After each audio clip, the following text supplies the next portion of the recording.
Welcome, BocaJS users. This is Damien, speaking a little bit lower than normally, so everybody's asleep, and I wanted to show you something for our weekly BocaJS Lunch and Learn. We're a group that talks about JavaScript, but yet you can see on the right of me that there is some Arduinos or IoT things. And I wanted to show you something that I really enjoy. We'll talk about how putting JavaScript in these IoT devices. And I just don't mean something, well, let me start with it.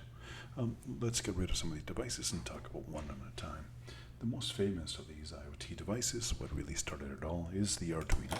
The Arduino is a wonderful device that was originally about $25 and really impressed everybody. If I can put it in the right place.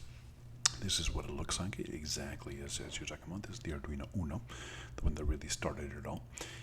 This device is low-powered, cheap at the time, very cheap, even now, and had a lot of pins and really gave a big start to a lot of individuals that just simply wanted something quick and easy to make it blink, to make it to control things.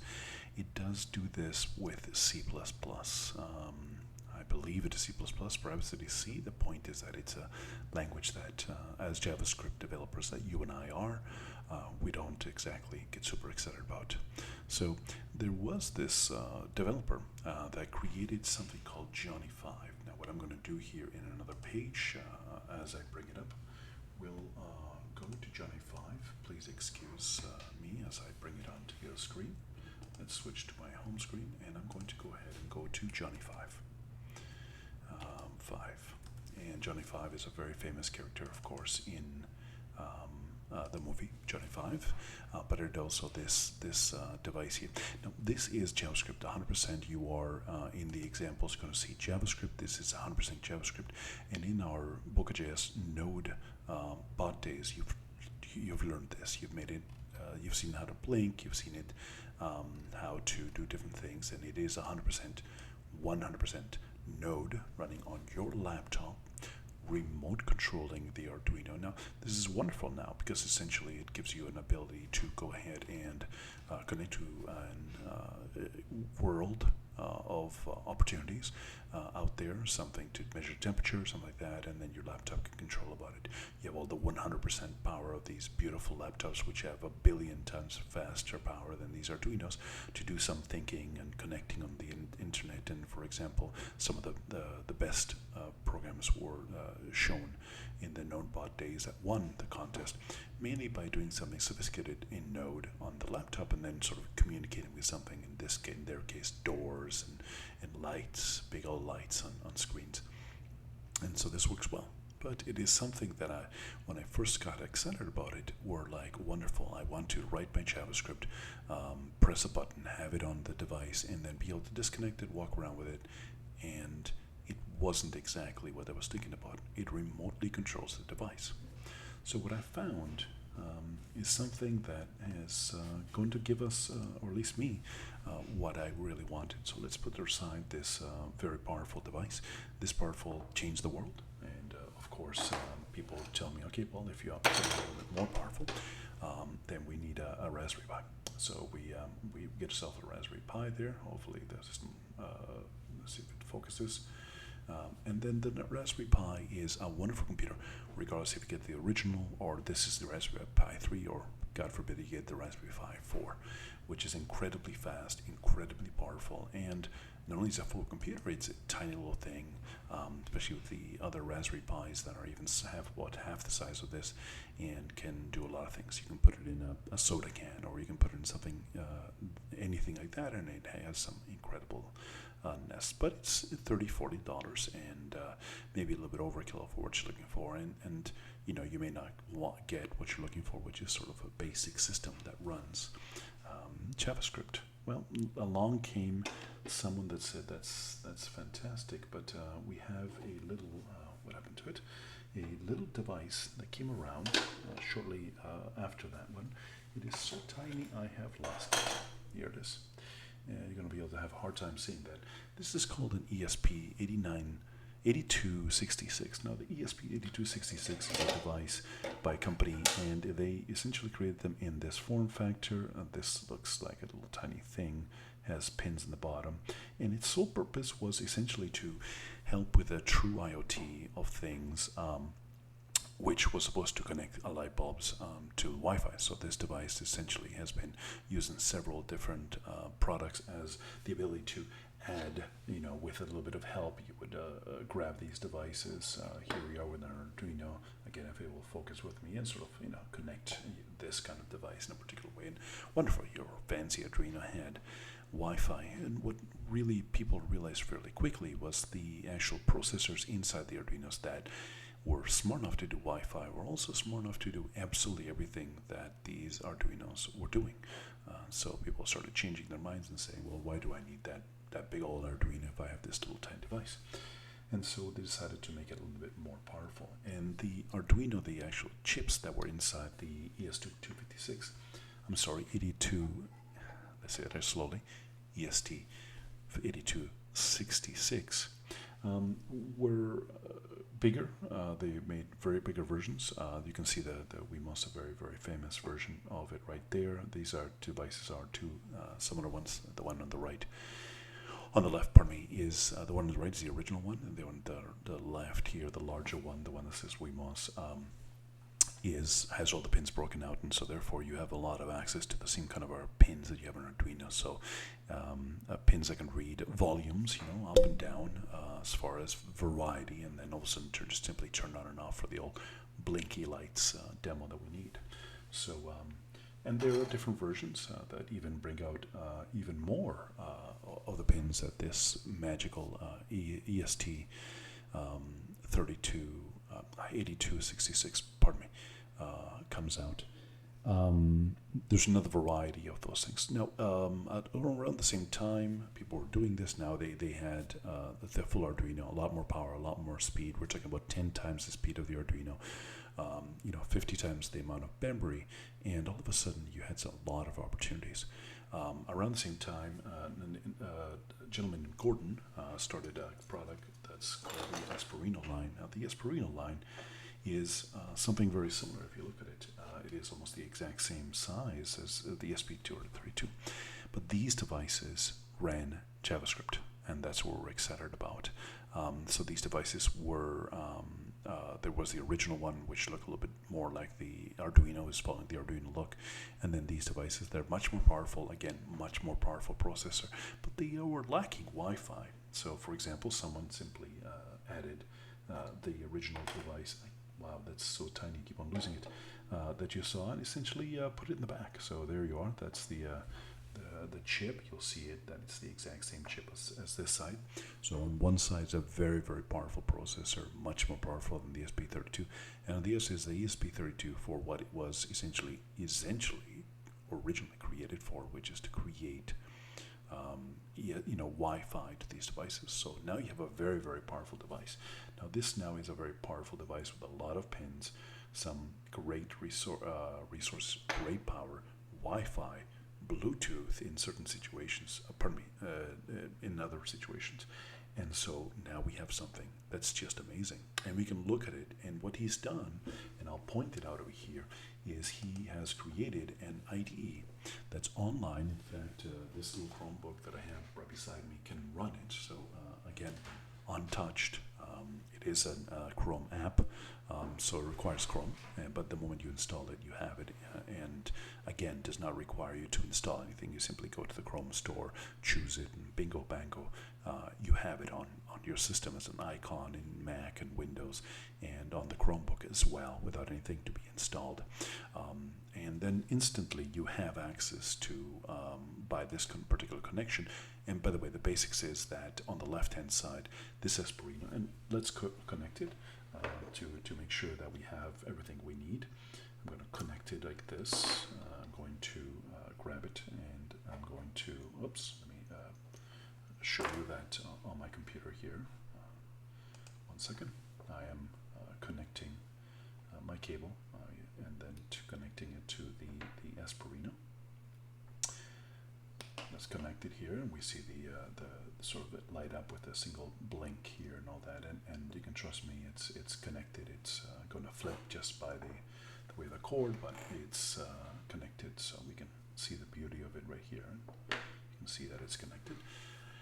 So it is connected. I'm going to go ahead and switch screens here, and you are not able to see this, aren't I? Yes, you are not. Pardon me. So let's go ahead and switch it. And so I'm going to connect on sort of in the middle here. I'm going to say which particular connection I'm going to choose the product.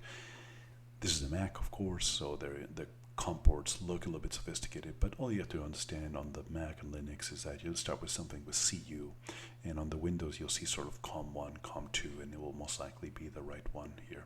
There's a little bit of knowledge, but nothing to be scared of. So on the left-hand side, we have the command that I have on the right-hand side, and I'll explain what that is in a second, running here. But importantly, we need the blinking, and so let's go ahead and click on one of my many scripts here, of which all are on the BocaJS GitHub repository, and we'll go ahead and see. I think it was oh my, B1, I believe it is. I'm going to click on simply some JavaScript code that you can kind of see over here. It is as basic JavaScript code. It's an interval here. It's going to define a particular variable, and it's going to write towards it. And that was the wrong one. It was not the one that will blink. So when I switch back to the webcam, you will not see any kind of blinking. There is a built-in LED, but one of the so you can see here, one of that light here, right there, was supposed to be blinking. I chose the wrong one, but you will see it in a different version of it. So that's what, I mean, I could be finished at this moment, but there's a little bit more. So what actually happened is, and these continue on, and then there is several other lines of amazing stuff that the Espruino people did. This is one of the best, one of my favorites here. This particular device is called the Pixel. Oops, let me put it the right way for you. The Pixel, Pixel as in without the E.js. It is just spectacular. It takes a small cell battery you can get at the dollar store, 2 for $1. It has all the sort of same pin layouts as the original Arduino. It has 4 buttons, one there, one there, one there, one there.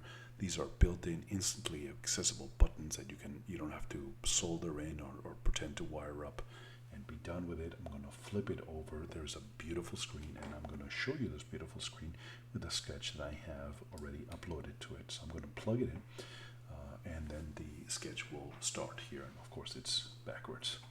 So let's go ahead and get that going the right way. And so you have this beautiful, what I use it as a lanyard sort of display board that goes here and on my chest. That says some information about it. There is I've programmed there is a backlight. So I think one of these buttons. You have to bear with me here if I remember which buttons it is.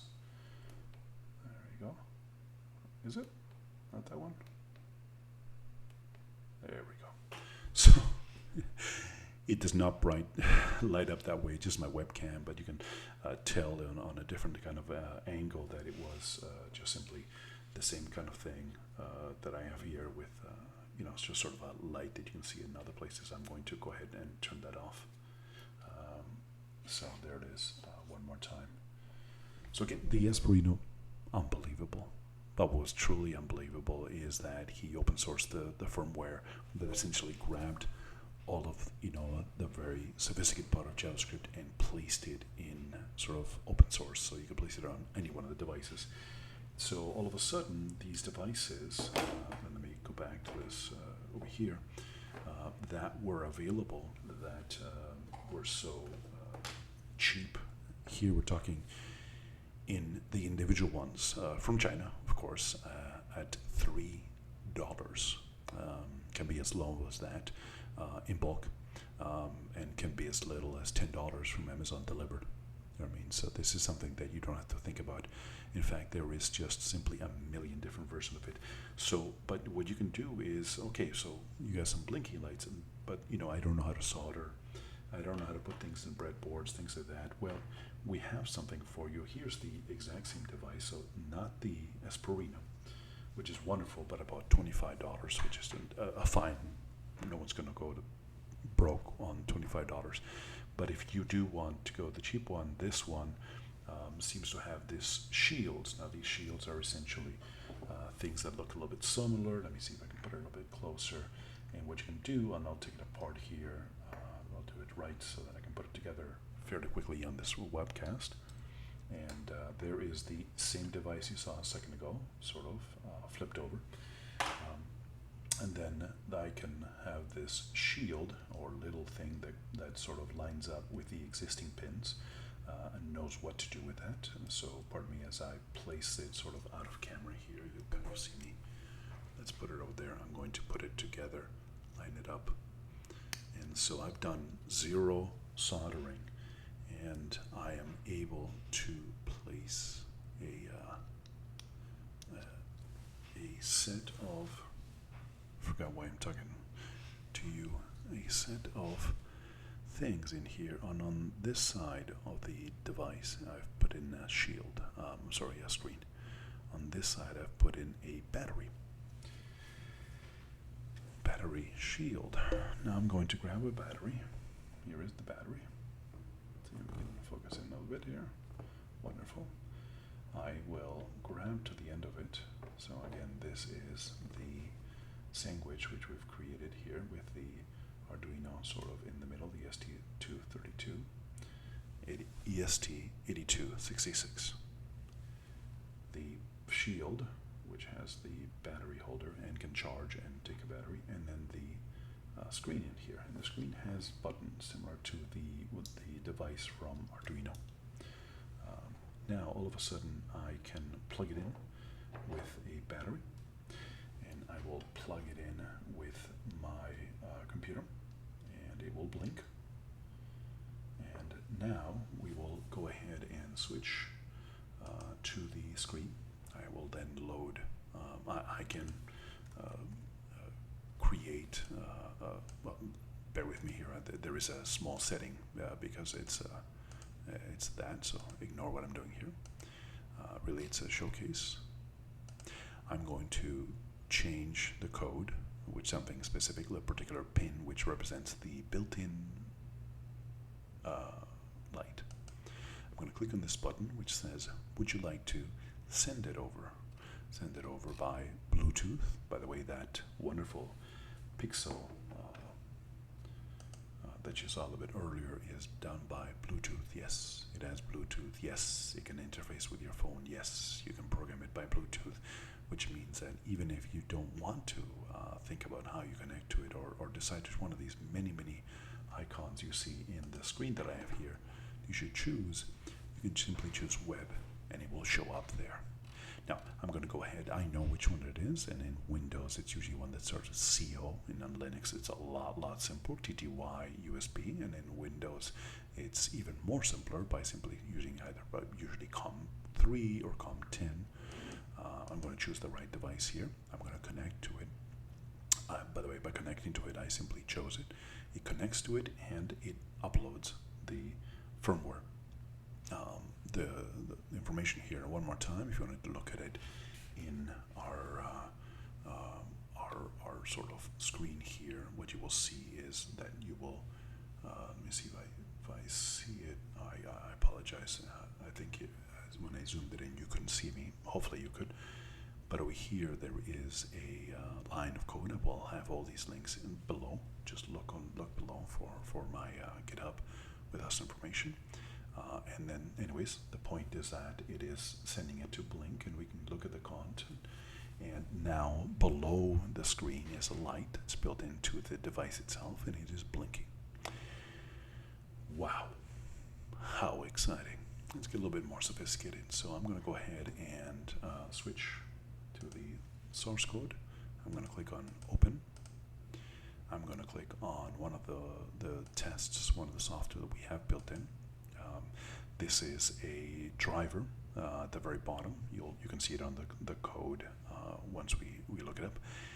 That I contributed, and now you're able to do this. So now you're able to utilize these new devices, which we'll show you in a minute. I'm going to click on this button because it knew which port we're in. It's on the very bottom right, writing towards it. And then we're going to go ahead and see it. I'm going to switch over to the cam once the little bar here finished. It is now displaying it. Now it may not look a little bit impressive, but I'm going to do the following. It's a battery. It's connected. I'm going to disconnect it from the computer. It is still on because it's on batteries. Now it's hard to see, but it's very, very clear to the person here. Let me see if I can bring it back up there. It is displaying what you saw a minute ago in the source code. It says hello, and then in a different font, the numbers, and it could have something a little more sophisticated, as you saw on my badge that I wear very proudly to the system. But this lives by itself. And you can see how small it is compared to my hand. Maybe that's a bad comparison. It is the size of my thumb. This battery could easily be sort of held inside here without a problem. Now the device is even smaller without that badly taped battery. It looks like a bomb, but seriously, it's just a wonderful little device that can have everything.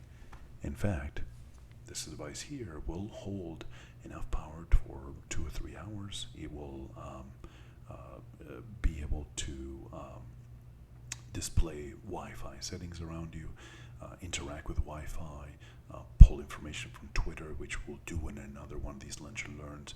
It will do all those type of things and display them, and it's just amazing. So that's everything as far as our Espruino. So again, let me just switch to the screen. Espruino is this wonderful, wonderful creation. There we go. By Gordon from Espruino.com. He's created several of these devices. I used to have another one. I was so in love with them, I gave them to my dad. If you love something, you must share it. So my dad has a Pico one. It's just a little tiny device, smaller than what you see on the right-hand side. Let's see if these ones are in focus. Let's see, I guess that's as focused as it is. These devices are amazing, but they are the TikTok. They're purchased from Adafruit. You will have a link. But what's amazing about these 8266s is that they have a ton of shields. They have a ton of different sizes. So here's, again, a larger one with a bunch of different shields. And some of them have built-in things. Here is one that has 2 buttons built in, a USB-C, a battery built in. No shield required for this one, and a screen. That what you see there is a screen. This is again a new screen that I have to submit the changes for, but you can't even tell. This is probably the size. If it didn't have these pins, it would easily be the size of a postage stamp. Here's another one that is just tiny, tiny, tiny. I don't know what I can give you to give you a reference with it. I know what I can. Here is a Raspberry Pi. And here's the device. Look at that tiny little thing. What you see there is a device, again, that has the ability to have a battery connected to it without anything else. It has a screen connected to it. It is 100% the size of my thumb, no bigger. Let me see if I can, my index finger, how's that? That's how big it is. It could easily be hidden in a way and give you some information as far as what networks around, who's around, or more importantly, or more useful than that, what Twitter's saying, the number of followers you have on YouTube, the Bitcoin price. I guess we have a video to do with that. And there's even this. Now this is just a fascinating little device. It is a full Arduino compatible. It's an 8232, so a modern version of it. It is, let me see if I can turn it on. Out of batteries. But if we look at it, it is just tiny. It has two buttons, so one here and one here. Perhaps that was the perhaps the power. It's out of batteries. Bad example. But there's a single button there. There's an LCD in there. Again, it is about the size of my thumb. It is absolutely tiny. It has a built-in battery. So what you saw here is now just gigantic compared to these wonderfulness here. And well documented on the back. Some pins available easily for you to connect other things, including some built-in things. They have also their own way to connect things in here. I don't have any examples of what to connect, but just trust me, it's just amazing things. And but you know, this now wonderfulness, which was tiny, is now gigantic compared to this wonderfulness. Has its own battery supply, its own two buttons, its own screen. You cannot tell it's on. Sorry, I didn't have that powered up. It can give you your Bitcoin price. It literally fits in, you know, that small pocket in your jeans. 3 of these could probably fit in there easily, and you could have it doing things like, you know, connecting to your phone, getting information from your phone's Wi-Fi, getting information through Bluetooth to your phone. It is Bluetooth LE. You can program it. You can't program this one through Bluetooth, but you can have it utilize Bluetooth. All this with JavaScript. So one more time, we're talking about JavaScript with this device, with this interface on the left-hand side. You can actually see. I'm going to go ahead and plug back in the device here, which was the one that you saw a little bit earlier, with all the things pinned down. I'm going to go ahead and plug it in there, and to prove to you that it's really running JavaScript, I'm going to go ahead and connect to it. So I'm going to scroll down and choose a particular one. Again, if you're on the Mac, type in anything that looks like a CU, and you'll see which one's the right one. On the left-hand side, you can do what they always, you know, pretend that you can do by pressing 1 + 1 or 1 + 1, you know, and it will give you an interpretation. You can go and say, let Damien, let BocaJS equals 1, let Damien equals 2, you know, BocaJS plus Damien. Let's see if that works. Let A equals BocaJS plus Damien. Okay, well, you know, there is some small interpretations. This is JavaScript run. This is not JavaScript controlling a remote device by some standard firmata, and you can look that up, firmware. This is truly JavaScript running on there. You could then do interpreters, you can do everything like that. What is on the right hand side, which is the source code you'll be working on, a single file, with all the information, that will be running on the device in JavaScript. We finally have it, and I can't wait to see what you build with it. This is Damien Montero. We do this weekly, BocaJS Lunch and Learn. We're going to do it while you're having lunch, and I hope you enjoyed this one. Bye-bye.